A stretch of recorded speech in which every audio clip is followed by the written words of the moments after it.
சிவபெருமானின் திருக்கல்யாணத்தை தரிசிக்கும் பாக்கியத்தையும் எல்லையில்லா பேரின்பத்தையும் ஒரு முனிவருக்கு வழங்கிய ஒரு அற்புதமான திருத்தலத்தைப் பற்றிதான் இன்று நாம் காணப்போகிறோம்.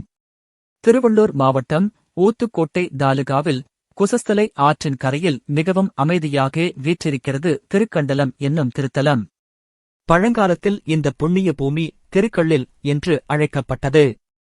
இங்கு வீற்றிருக்கும் மூலவர் சிவானந்தேஸ்வரர் என பக்தர்களால் போற்றப்படுகிறார்.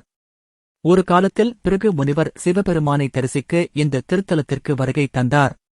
இங்கு அவர் கள்ளி மலர்களைக் கொண்டு ஈசனை மனமுருகி பூஜித்தார். இதனால் சுவாமிக்கு திருக்கள்ளீஸ்வரர் என்ற பெயரும் இந்த ஊருக்கு திருக்கள்ளில் என்ற பெயரும் உருவானது.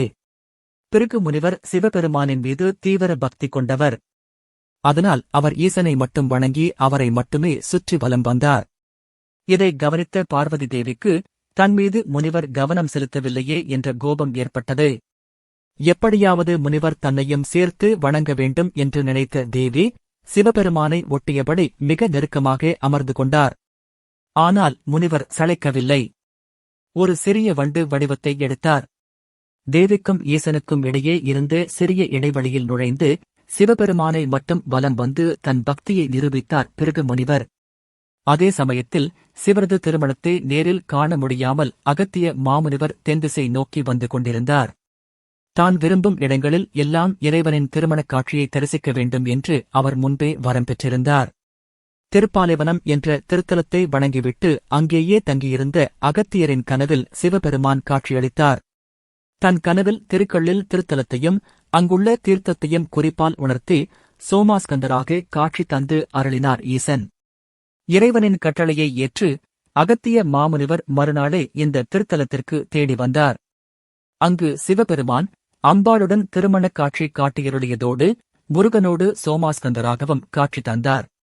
இந்த திவ்ய தரிசனத்தைக் கண்ட அகத்தியரின் மனம் எல்லையில்லா சிவ ஆனந்தம் அடைந்தது.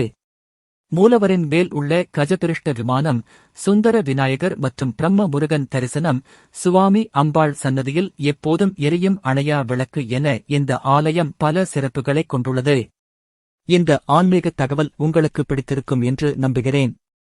இந்த வீடியோ உங்களுக்கு பயனுள்ளதாக இருந்தால் லைக் மற்றும் ஷேர் செய்யுங்கள். இதேபோன்ற மறைக்கப்பட்ட வரலாற்று அதிசயங்களையும் ஆன்மீக ரகசியங்களையும் எளிமையாக தெரிந்து கொள்ள நமது டைப்போபீடியா சேனலை சப்ஸ்கிரைப் செய்ய மறக்காதீர்கள். Small tips, big impact. ஓம் நமசிவாய.